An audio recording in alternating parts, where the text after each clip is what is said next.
Hi, it's Jason. I'm back again this week with a new video, obviously. This week we are going to talk about my NES collection. So without further ado, we'll get started. Yes, I do have the Game Genie and the code book. I come from the school of thought of try to sit there and get a chance to experience the game, and then as you get better, take away the code. So that's how it works better for me, especially with harder games like Bayou Billy or Contra, where it's just a hell of a challenge right off the bat, Battletoads would be that way, stuff like that. Uh,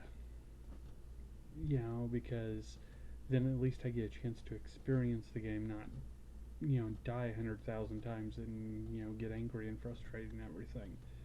So, I come from that school of thought, I know some people say, oh, you're cheating to experience things. Well, I don't care. That's how it helps me learn a little better. But anyway, let's get started. We'll start with the sports titles that I have, and then get into the better stuff.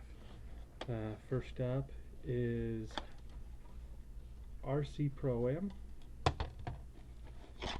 a very beat up copy of Double Dribble, and the first two bases loaded games. The next two are Zapper games, Hogan's Alley, and this one I actually have. It is complete. It is the only one I have that is complete, and it is To the Earth, which is an incredibly difficult Zapper game.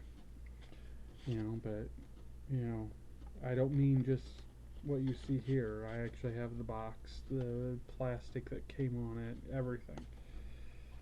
So it is among the more rare Zapper games, but it is a very fun game, just very, very hard. Next up is The Adventures of Bayou Billy, Blaster Master, Solstice, and Kung Fu.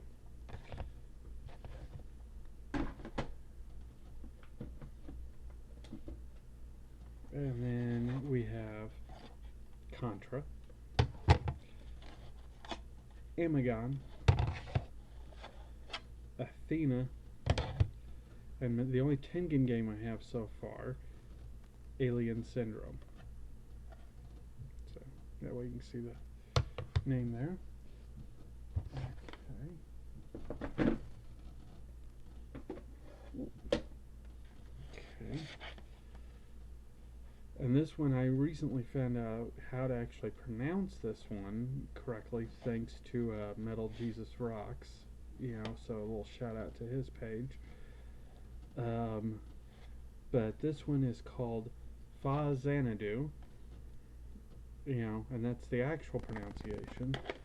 Though I've heard it called Foxanadu and 100 other things I can't even say without getting myself tongue-tied.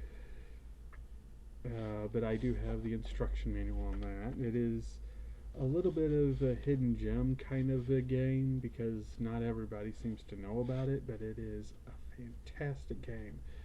Think if Zelda 2 met Final Fantasy, and that's probably what you get with this game. So,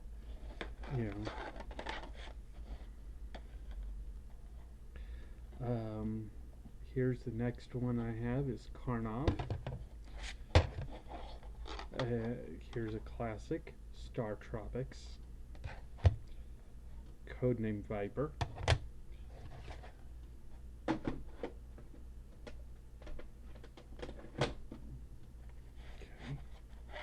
A standard for everybody's collection, Tetris, The Battle for Olympus, or of Olympus, sorry. And I have the instruction manual on that, as you can see. I also have the instruction manual on this, and this is Millipede. for any arcade aficionados, we know that game very well, as well as Galaga. I do have that. Let's see. Next up come the Disney games. Mickey Mouse Capade, Chippendale Rescue Rangers, DuckTales, and here is the next game on the list. This right now is the only game in the series I have, but eventually I do hope to get at least the first two, and maybe if I get lucky enough, maybe eventually the last three, and that is Mega Man 3. As I said, I'd at least like to get the first two, but it's just one of those things where I haven't been able to yet. Dragon Warrior, Castlevania 3 Dracula's Curse, Castlevania 2 Simon's Quest,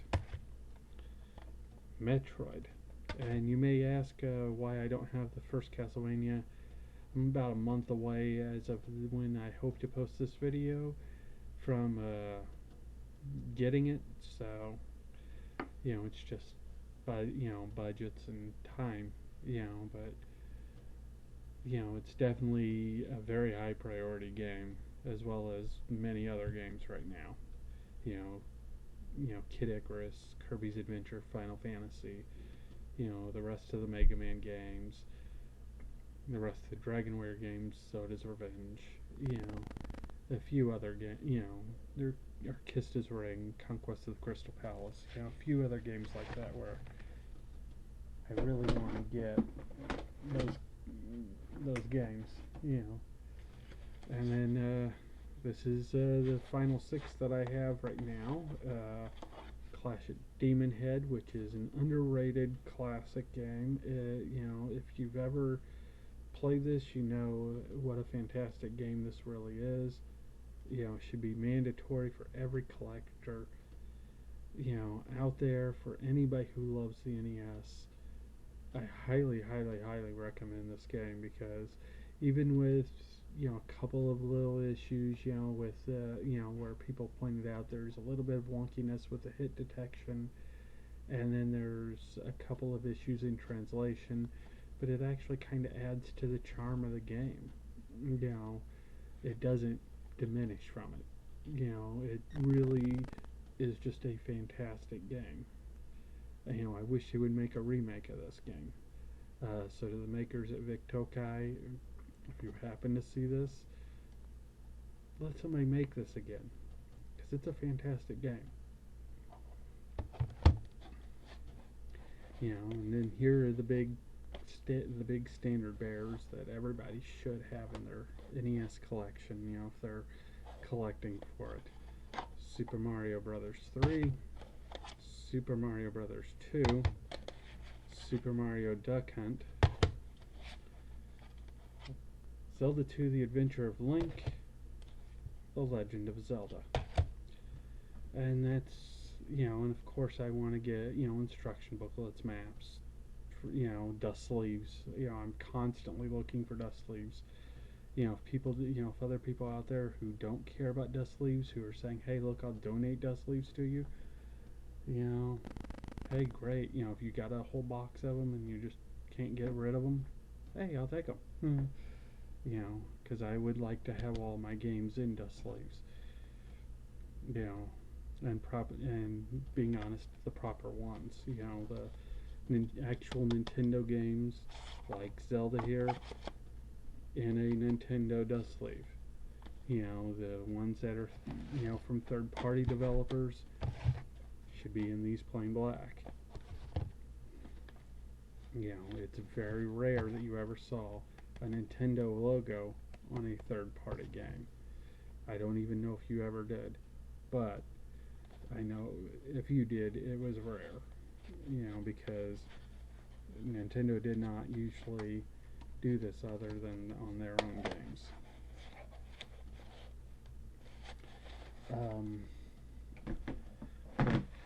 But, that's pretty much it, as far as my collection right now, it's at 36 games. I hope that by the end of the year, I'll be at around 47. I don't know, but it's kind of a wait and see at this point. You know, it just depends on how finances work out. Birthday, Christmas, that kind of stuff. And of course, if anybody's looking to downscale their collection, wants to donate a few, a few on the, even if they're on the cheaper end, the Bases Loaded 3 or the Avidox, Astonics, stuff like that. They want to donate dust sleeves. Hey, let me know. I'll let you know how to get those to me. But because I'm always looking to do this. I'm not going to make this a gaming channel because YouTube's oversaturated with it. But I will talk about gaming from time to time, and about what I like and that kind of stuff. Different genres of games I like better than others, and what games I'm interested in. Whether it be retro scene or it's the new stuff. Though right now I don't really have a new console. All my consoles are a generation behind or more. And I'm okay with that right now. That all of my consoles are, like I'm not somebody who feels like, oh, I have to go get the latest console because it's the latest console. I've never been a console chaser that way. You may ask why my collection though is as low as it is because it is my third attempt. And the first two times things happened. First time my brother decided while I was out of town to sell off the collection so he could get skate parts. Because at the time he was a speed skater and he was on a team, and he decided he wanted some parts, so he sold off the entire the NES and its collection. If he had just waited for me to come back in town, I would have just bought the skate parts for him and taken ownership over the Nintendo completely. And maybe right now I might have like 150 or 200 games. Please pardon my PC fan, by the way. I've got to figure out how to get that thing to not be so loud. The second time, though, I lost my collection. It was because it was stolen from me. And, finally, here's attempt number 3. And if something happens and I lose this one, I'll just give it up. I'm not gonna sit here and do this again. If something happens in life and it's determined that it's gonna get taken away from me a third time, then I'm just done. But I hope that doesn't happen, and I hope that I'm able to expand my collection to where I would really love it to be. Whether that's stopping at a box full, which my box can right now hold 70. I'd like to get it to where eventually, which is the collection I could live with. I'd love to get it to 90. And if I ever got to where I was making a great living on this channel, it grew. Maybe you get it to 200, but that would be as high as I'd ever want the NES to go, because I don't care about getting, the Sesame Street games or the ones from the TV shows of the 80s.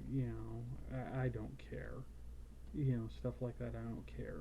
Really, really bad games like Dr. Jekyll and Mr. Hyde or Bill and Ted's Excellent Adventure, I don't want them. I'm not so obsessed that I need every game. I just like to be able to have a great collection, where it's like, I can make sure a lot of my favorite games, a lot of great games get to live on. You know, and I know some people argue saying, well, you know, you've got games like Amagon and Castlevania 2, which are just kind of, you know, they're in that so-so category. You know, I still like them. You know, I grew up with them. You know, they were games I had fun playing. You know, Amagon was one that, you know, I had rented a couple of times and, you know, growing up. Uh, you know, and I thoroughly enjoyed. Mickey Mouse Capade was in that category. You know, Castlevania 2 was the one Castlevania that I never got growing up. You know, whereas I had 1 and 3. You know, and then the second time I tried to go for it, I ended up with getting 1 and 3, and I still had not found 2. And now, you know, now 2 is the very first one I was able to get. You know, and just got 3 a few months ago.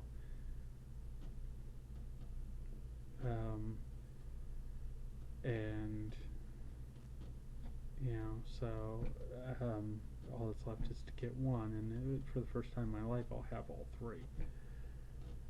But anyway, you know, I thank you for watching. Know that I love and appreciate everybody who watches. You know, whether we always agree or sometimes you disagree with my stances, with my videos, whatever. You know, I hope you continue watching. I hope you like, share, subscribe. You know, because I'd love to have my channel grow and become something where people can come together. And anyway, here's a great place to go out. So I'll see you next time. Thank you very much.